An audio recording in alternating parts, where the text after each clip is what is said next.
Welcome back, everybody, to The Creative Moment, Season 6, Episode 9, getting close to the season finale here. You guys are back like you left something. We're back like we never left. I'm Dante Bullhauer, Jamie Bullhauer, photographer, writer, all of the things, creativity. Here we go. Yikes. That one was not our best work. So today... We usually don't have a script anyway, but today we just thought that we would kind of go off the cuff. I think we've done one of those of these before, where we just kind of, not necessarily like life updates, just kind of recent thoughts about creativity or basically anything kind of in that realm, I guess. Yeah. Off the cuff. And did you have something specific? Well, I actually thoughts. I always have thoughts. But. Yeah. But I was wondering. So I just on Fridays there's the battle ready, poem thing, and I sat down and I did a little research. And also did it for a new short story that I just wrote. Because I wanted the protagonist's name to mean something, and I don't know if a reader will ever catch that, like if they'll look that up. But I know what it means, and so I was researching, some more fresh sounding names for the short story. For my poem, also kind of the same thing. The prompt word was bleeding. But I went kind of a different route, and I was looking up what birds, what they meant, what they symbolized. And I ended up, though, in that case, not actually identifying the bird. I was going to be, trying to be direct and specific. And I was like, I just didn't like, I didn't like how that idea fit in. Now, I know we have talked about the importance of learning and education and stuff like that, but researching falls obviously under that umbrella, but it's kind of an interesting component as I was dealing with that thing about it, is like it is a part of, for those two pieces that are very recent, and I've done it before though, are a part of the process of getting the creative thing. Now, I'm not going to say it's actually learning, because if you ask me what all the birds symbolize, I would not be able to tell you. You know what I'm saying? Because I wasn't learning to better my skill set. I was researching so that I could try to make the finished product better. And I thought, I was like, and I know of writers, there's a little joke about, don't check my browser history, especially people who write mysteries or murder. Yep. How would a serial killer dispose of a body? Yeah, and stuff like that. And so it's like, yeah, that is. But I was like, do you, as a photographer and stuff, is research a part of the process? Or, because you have mentioned that you have learned or seen other people do something you try, but like the process of research, is that a component of photography? It's kind of hard, end up being a hard question. I would say yes, kind of in different facets. So like, for example, senior photography, I will not, it's kind of weird to call it research, but I'll scroll through, just my Instagram feed, and every pose that I like, I'll just screenshot and then have it in like an album, right? My editing style is kind of down for senior photography, so I don't need to really research editing. So I specifically just go through and look and find poses that I like and poses that I haven't tried before, and maybe lighting techniques. So it's intentional, like I'm intentionally seeking out that research, but I don't necessarily know what I'm looking for. And I'm not specifically looking for a boy in a suit downtown in a city, if that makes sense. Yeah. So it's more of a generic type research of, I'm just searching for poses, or for travel stuff, I'm researching one, good hikes to get exercise, but two, like what the hike looks like, what the payoff looks like, and researching those different locations. And I usually try to do stuff that's not the like most famous hike, right? So like the Utah picture behind me, that's a decently popular hike, but it's not as popular in the winter, obviously. And there's a much more popular kind of lookout that's kind of perpendicular to it that looks out over that same canyon from this side. And I saw a bunch of pictures of that. I'm like, okay, that's really cool, but everyone has that photo. And sometimes you want to get that photo, but I was like, I'll just do this and see what the perspective looks like from here. So I would say it's a lot more generic research, but it's still intentional in the sense of I know the type of things I'm looking for. I'm not looking up specifically like very specific detailed things. Okay. Yeah. And to a degree, the English teacher inside, as if you remember way back now that you're, years away from. I put those bad memories way in the way back in the archive. That part of researching was just a step of finding out what you also don't know, and just you don't always have to be so specific with your keywords and things like that. I don't know. It just was an interesting. I can't tell you if you ask me what Robin represent. I don't remember that. I wasn't learning. That's not what I was doing. I was researching to try to make the end product better. And and obviously to a degree, it's like, oh, you can always Google that. I get that. But when we really want to learn, when we really want to add to our toolbox, it's a little bit. There's a lot more unknown that a lot more knowledge that you acquire. Like when you research that stuff,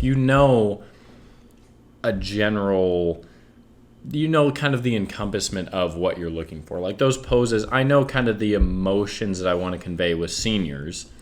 It's not like I don't know how to shoot senior photography and I need to learn it. Yeah. So it's a little different component there. So I was sitting on my balcony this morning. I was just kind of thinking about this. And so I had kind of a wide variety of shoots this week. I had like family photos last night. I had a gun tooling company shoot on Tuesday. I have a senior today. I forget what I had Wednesday. Another senior.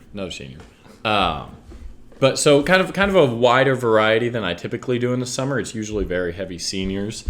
And thinking about, especially during that gun shoot, we were on this one. They call them bays. I'm going to butcher some gun terminology here. But they had like a bay here, and then they had another bay over there that we weren't using.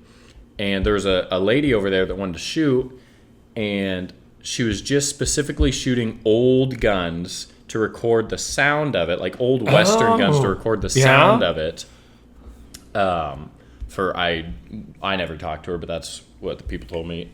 Just specifically for whatever purpose she was going to use them for, and that kind of got me thinking. Like, I was with another guy shooting video with Ben Mohorn. I've talked about him before, and then there was a creative director there. There was a couple different creative people there, but then there was like the talent and just kind of the gun people, and the way we kind of think about like.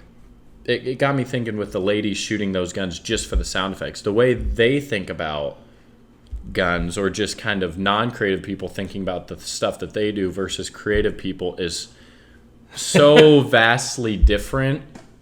And it kind of like culminated last night or this morning when I see like I have a pool at my apartment, and the way I think about like the calm pool, and it just sparks a feeling of like, oh, it'd be really cool to get like this shot of the pool or this shot, versus like when the pool's wavy and people are swimming in it.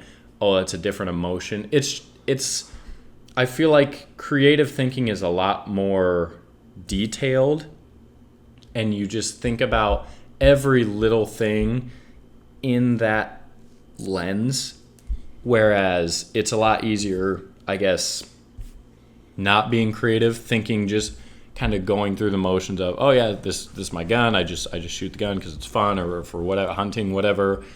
Whereas I'm thinking about, and like Ben and me were thinking about, how could we make this gun look cool while he's natural in his sense? How, like, for most people, it's, oh, the pool's calm. For me, it's like, oh, that I could create like a whole little short film on the pool. Like, oh, the water's calm, and then you have like a split second of where it's waving. There's just a different level of thinking. And like we've said before, we all have it. But when you are so passionate about being creative, you really never get out of that headspace. Like when you take your walks, normal people just walk, for exercise, just walk to look around. You bring like your phone, your notes app, you take photos. It just kind of hits, and you just look at the world and frame things differently.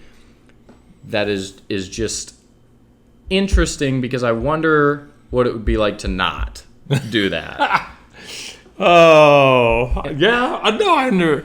Well, and like you had said, I think everybody is creative. It's all in the different aspects, of it, and what if we could see inside the thoughts of other people, that when that kind of thinking happens when they're in their field. Yep. Okay, mathematicians, like, they see the world a little bit differently. People who are athletes, and you have a touch of that too. There's a really great athletes. There's an art to it. There's a combination of their emotions and drive, but what they can physically do. Dancers, and so.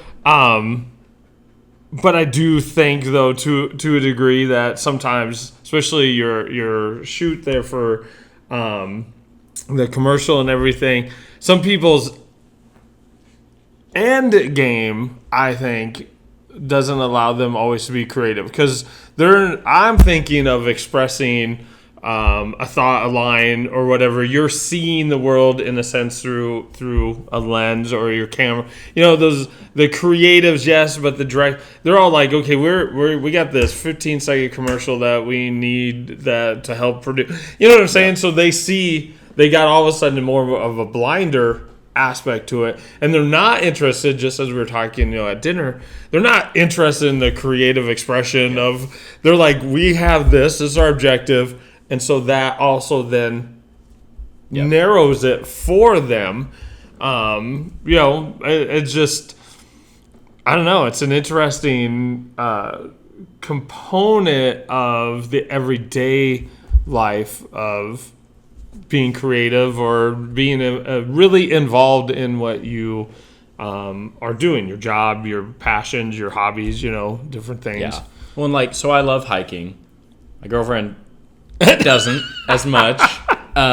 So when we were in Colorado and we were hiking, I was like, don't you just love hiking? She's like, yeah. She's like, I like it because you like it. And I'm like, okay.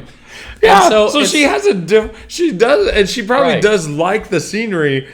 But it's not. Oh, that's cool. Like, oh, yeah, that's cool. Yeah. And we're like almost every 5 feet, I'm like, wow, that's a really cool thing right there. Like, kind of the, I guess, story of the hike is coming through in my mind, and how I want to portray the photos and the videos I take through that, and whether I want to get this drone shot here because that would tie this together.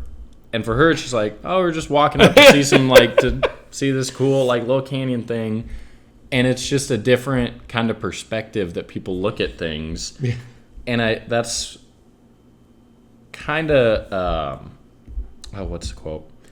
It was I saw this quote of live your life like you're the main character of a documentary. And the message was a little different, but it kind of struck me as if you just think that way all the time, and think how in-depth your story is and your journey and all this, it kind of helps you be more creative in a sense, or at least helps me be more creative. Because I work on the couch a lot. I'm like, it feels more creative, more if I was going to be working, it'd be at my desk. So I go to the desk and work. So it's just an interesting thing. And I can't really ever turn it off, but I think I don't think I would, even if I had the choice. Yeah. So well, but it's a part of, because we talked about the episode about the routine. your emotions, your mental state, your creative outlook, you can just fall victim to the routine. And even as a creative, you're always doing, and so then the energy and the activity that's going on inside gets dulled, and so then it just kind of ends up, but you do have to kind of remind yourself on a little bit of a regular basis, on a routine of basis, to not do that, because that's just a part of the aspect of making it a job, making it, So, got a movie recommendation because I just watched it. Is it Louder Than a Bomb? Louder Than a Bomb. And I've seen this documentary. It was a documentary. A number of times. But just if you're into poetry, especially slam poetry, and you really want to see, I think, how the creative world and what that outlet can do for people. And obviously this is all, I think they're actually all seniors, the ones that are really highlighted in Chicago for that. I never get tired of that documentary. And there's really great poetry in there, and a wide range of topics and lives and stuff like that. So interesting. Is it on what? I don't know. I got it because we're doing our challenges. We get the DVDs. Oh, so you have it? Yeah. Oh, okay. So I checked it out from the library. Interesting. So, well, I have been very busy lately. Very busy. It's nice when the checks hit. But that kind of got me thinking about how busyness and kind of creative, not overload, but like you're just having to like intentionally be creative all the time. And part of it is the business side, the quality as well. Busyness and creative busyness in your head does not necessarily constitute a good thing or a successful thing. And what I kind of mean by that is I've been trying to make a routine of every morning when I make my coffee after I feed the dog, I go out and drink the coffee out there before I actually do anything.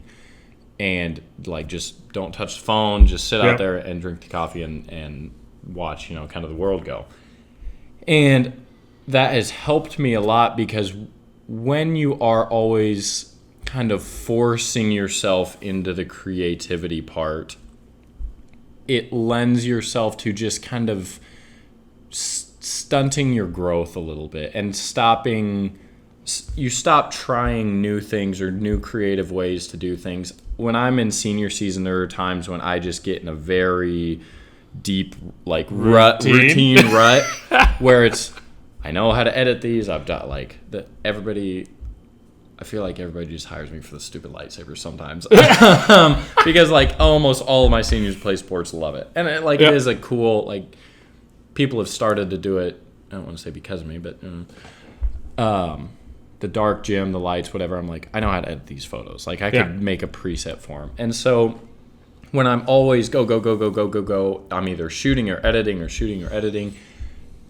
It doesn't really I don't allow myself time to just sit, just get a little bit out of that routine, just sit on my balcony and just think, okay, I have a shoot tonight. What is a way that we can grow from this and not just do the routine shots that will be good and the client will like? Like, what's a way that we can spread this and push the envelope a little bit farther? It doesn't have to be like a huge thing, just a little bit more. And again, the summer's like my busiest season. So we've talked about this before, setting aside just time to just kind of get out of that creativity. Like I just sit out there and I just kind of stare at the sky most of the time. And I just whatever, just relax. And so when you're in kind of that go, and you're kind of what works, your forms of poetry that work well, just sit there and be like, okay, just get out of that little space right there and just think, how can I tweak it a little bit? How can I move it, push the needle a little bit further? And I think I've done a little bit better job my last few shoots of being able to do that and kind of stretching the envelope instead of just saying, it's good enough. That's usually what I do. We're good. And so having that time out there and just enjoying the coffee and not being on my phone has really helped me just kind of be like, okay, I can think creatively, but I'm not like, it's so easy to just get in that little, okay, I know this works, but da-da-da-da-da, boom. Yeah. So that's really helped me as of late. Yeah.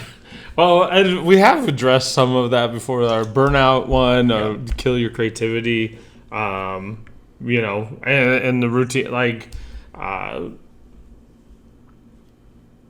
just life itself, the moments to come back and get centered, if you're a dad or a mom or you're in a relationship, type of, all that matter. If you got to come back to center so that you're aware and not into, because we could be in routines of our thoughts, of our emotions, of our workflow, and subconsciously you just start leaning that way more and more and more and more. Because it takes a lot of energy. It takes a lot of energy, and you only have so much time and you only have so much energy. And that balance of giving yourself time to recharge is big. And a lot of people just in normal day life too, I think, just burn all the time, and and everything becomes a routine, everything becomes kind of dull, and then it just like find yourself unhappy. Yep. But then if you don't stop and reflect, you just kind of like, I'm unhappy because I'm unhappy, and there's really it just is. Or you think it's something else when it's really not. It's some just that you're not got back to yourself.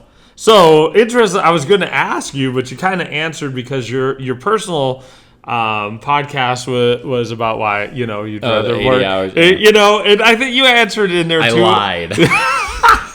Because I just read, I'm reading a book called 14 Days, and it's set in New York City during the pandemic, and there's all these authors, and they write stories. Anyway, there was, again... Is it fiction? Yeah, it's fiction. It's fiction, but it's just a collection of these authors, and you don't know which author has written anything till the end, so you can... Anyway, it's called 14 Days. But again, in there, because of your podcast, there was a line about, if you love what you do, you'll never work a day in your life. And it's not true. It's a lie again. Yeah, and then... Everything's a lie. Well, part of it is like, do we make things... Because... on Instagram, you get your recommendation reels or stories, and on Facebook, you get some of social, and obviously I get a lot of motivational stuff. Like that's type of thing, and I just got to, it's like, real creativity takes a lot of work.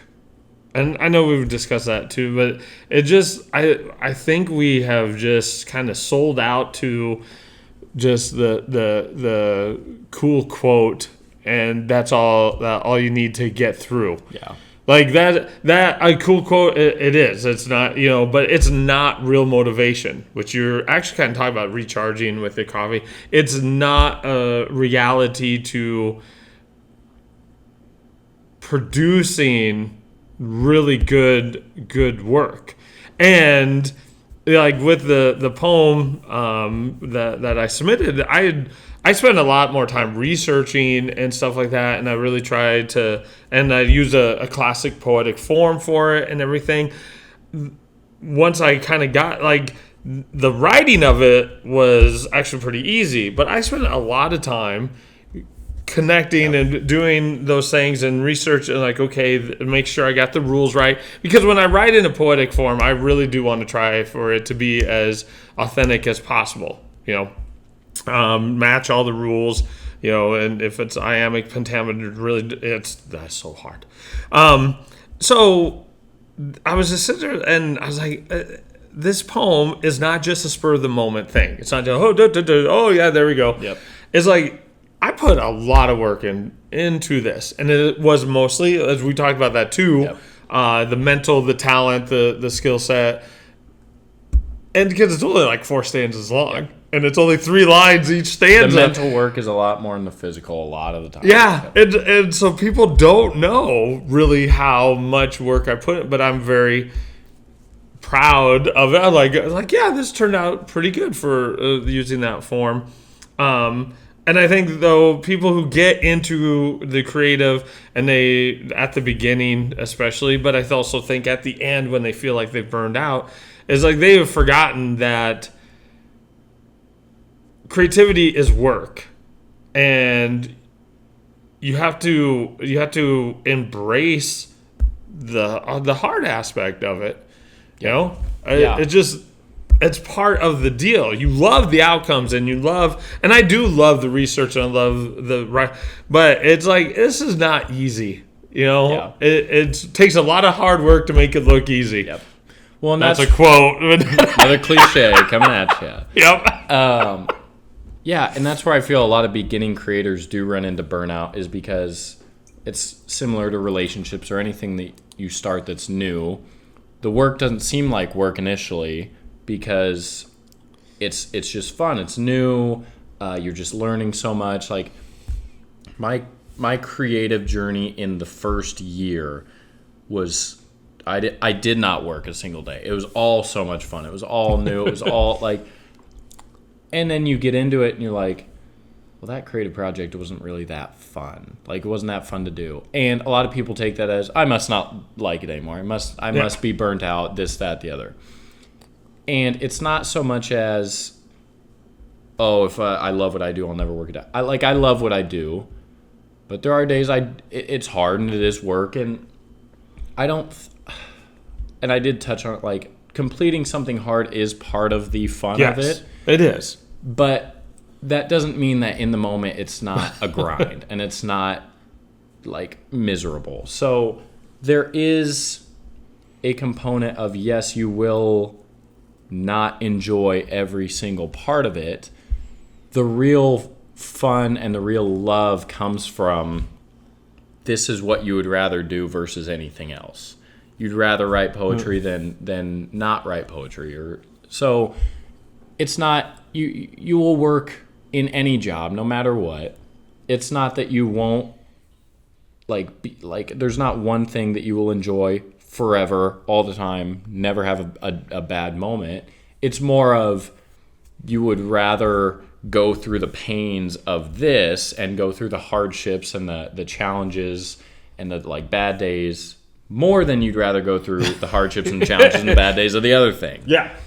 And that's kind of where that's where the needle moves for me. I would much rather, harder thing, I don't know, but I'd much rather go through, that client was really hard to work with, or I really struggled with the edit here, or I didn't like how this design turned out. I'd much rather do that than be in, some other job, salesman or whatever, and be like, that client or that customer was really hard to persuade. Yeah. Like, I just don't enjoy that as much. And so, not to say that there aren't good parts, because there are, and there's fulfilling, like, I could find enjoyment in any job or venture to some extent. But these are the highest highs for me, and they're also some of the lowest lows, but it's because I care so much, and I would rather experience those lows and get through them than do something else and experience those. Yeah. Or, we'd already talked when you did have your 9 to 5, how draining that. It is just because I'd rather have the freelance challenges of the instability and the uncertainty than the revisions and the things that come with the corporate part. So there's negatives with anything. Yeah. It's just the negatives that you would rather have. Right. And being as a coach also and stuff like that, and just the correlation of your podcast and the coming up in this book and then just you always get hit with on social media, and I was just like that's not the reality. It's not. And I think too many people, or sometimes like when they're starting out. Like I understand you gotta work. Yep. Like you gotta Stephen King. Sorry, bring him. He's like he writes every day, and not everything is good. Yep. Another quote for all the writers. You know how you write your book? You write it. You sit down and you write it. You don't think about it, tell people about it, and you have to sit down and do the work. The honeymoon phase for anything will end at some point. Yeah. No matter what, no matter how long it lasts. And even on a large scale, but on a small, like writing a novel or big projects, like big videos, to start, you're like, man, this coming together. You'll hit the honeymoon phase end, and you'll be like, now you got to work. And that's usually not as enjoyable. And that's why I feel like a lot of creatives struggle with finishing things. Yeah. Because it's super easy to start it. But to see it through and to finish it is probably 90% of the battle. So, we powered through this podcast. It wasn't always fun. We didn't always like it, but we did it. Okay?